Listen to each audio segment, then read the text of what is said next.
I'm sure they lie to us about aging. You're not who you were at 20, right? Not in your body, not in your mind.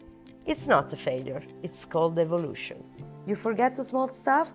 That's your brain saying, it's not important, leave it there. Your body isn't betraying you. It's evolving, asking you to care a little more, rush a little less. Aging isn't some sad little exit, it's more an entrance into a better version of you, where you own your years instead of apologizing for them. But it doesn't come with detailed instructions, just moments, awkward, beautiful, and unexpected. So I broke it down into 7 turning points that helped me make peace with aging, or at least find the funny part of it. So let's start. Let's be real. Aging is weird. One day you're fine, the next you wake up and your neck feels like you slept inside a suitcase. Then there's the lighting situation. You catch yourself squinting at a menu, arms stretch out like it's a telescope, or worse, snap a picture and zoom in like it's a crime scene. The glasses? Oh no, we don't need glasses, don't we? No, we just squint at our phone like it's written in ancient runes. Is this just me? Please tell me I'm not the only one. You ignore it for a while, tell yourself it's temporary, then one day it clicks. Oh, this is just how it is now. Then let's talk about those mystery aches. You walk downstairs and your ankles sound like bubble wrap. And you have no idea why. Did you move wrong? Sleep diagonally? Or is this just the soundtrack of your body now? Then there is the moment you realize you don't care anymore if shoes are cute. You care more if they feel like hugs. Heels only if you're sitting all night, or only if you have to walk from the door to the table. Otherwise, no thank you, not anymore. You also start skipping events sometimes because you want to be in bed on time, right? And that's a vibe. No one warned us about this shift because we're taught to ignore aging, to fight it, to pretend it's not happening. But what if we didn't? What if we stopped resisting and started moving with it instead? You're not who you were at 20, right? Not in your body, not in your mind. It's not a failure, it's called evolution. Sure, your knees crack, but you start paying attention. You don't ignore it anymore. You stretch, you sit differently. It's not about fixing everything, it's about working with what's here. This version of you isn't perfect, but it's beautifully real. But aging isn't just a body, it's your mind too. That doesn't mean your brain is falling apart. It's actually doing a bit of spring cleaning, clearing out the mental junk drawer. It's not a bug, it's a feature. Ever looked for your phone while it was already in your hand? Or looked for your glasses, the ones you absolutely don't need, only to find them sitting on your head? Or started a sentence and then totally forgot where you were going with it? Yep. We never know what that talk was supposed to be. Before I forget, hit that like and subscribe button, only if you're feeling it. It helps me keep doing what I love. Now, where was I? Oh, right, your mind. Now, your brain filters the noise. You forget the small stuff? That's your brain saying, it's not important, leave it there. You stop overthinking tiny mistakes? That's peace, my friend. Your mind is not weaker, it's wiser. It knows what matters, what doesn't. You might forget where you put your keys, but you remember who made you laugh when it counted. You remember what matters. So, what's something you always forget? Drop it in the comments. Let's feel less alone together in this. Let's talk about metabolism. Remember when you could eat anything, anytime and feel nothing but joy? Now, every bite feels like a life decision with long-term consequences. Eat heavy? Food coma. Eat late?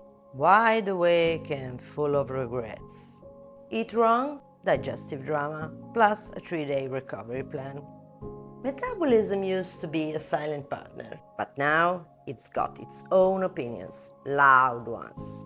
These days it's less burn mode and more permanent storage.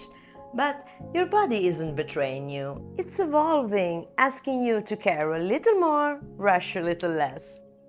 It's a wise friend now, not flashy, just quietly saying, take care of me so I can take care of you. Now let's talk about sleep. You used to survive on 4 hours like it was nothing.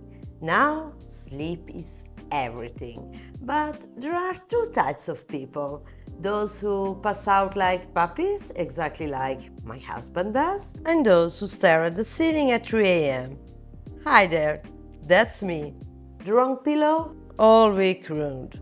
If you skip sleep once, you will spend the next day glitching like a buffering video. But when you sleep well, of course, it feels like a miracle. Like you've unlocked some rare life upgrade and could solve world peace before lunch. And maybe for the first time, you start listening to your body instead of arguing with it. Let's say that of all the changes, this one feels like a minor miracle. Let's call this one a half win instead of a win-win, okay? There is this idea that once you hit 50, life gets smaller, but mine, it got louder, weirder, and way more fun.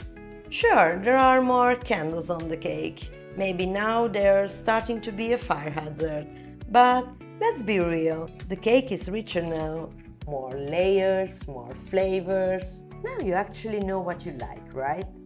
What matters more than ever now is what you want, because you've got something today you didn't have back then. More wisdom, curiosity, the freedom to try things without caring if you're good at them. You want to learn guitar or start painting badly and love every minute of it? Go for it. No deadlines. No pressure. You're not learning to perform, you're learning to feel something new again. I lose hours in YouTube rabbit holes, but that spark, that's the point. It's not about becoming a master, it's about staying open. That creative part of you, still here, just waiting for you to remember what it feels like to play again. Don't you feel it too? Tell me in the comments. Relationships. When you're young, friendships are easy. Same school, same lunch table. You didn't even pick them, they were just there. Then life kicks in. You move, you grow, and suddenly you go from talking every day to hitting like on a birthday pic once a year. With age, relationships become about intention. The ones who check in, the ones who celebrate you, big or small. But then there are the ones who only reach out when they need something. So at some point you stop chasing those. And that's wisdom.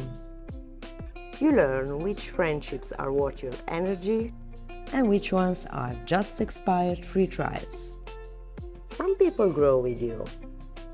Others just grow toxic. You start noticing how you feel after talking to them. Like you need a nap, a drink, or worse, even a therapist. Eventually, you just stop showing up. Because one soul-deep friend is worth more than a table full of noise.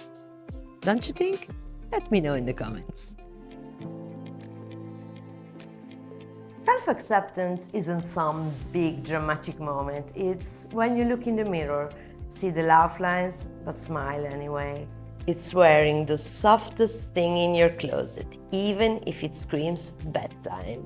It's saying what you really think, then dancing your way out of the room like you just dropped a truth bomb and earned it. It's when you finally accept that you need glasses to read a menu and stop pretending it's just bad lighting. I mean, finally I've accepted too. But I still have a problem, you know? I always forget them at home, every single time. But it's not about being perfect, it's about being done pretending you everywhere. Afraid of aging? No. Afraid of not living enough to enjoy it?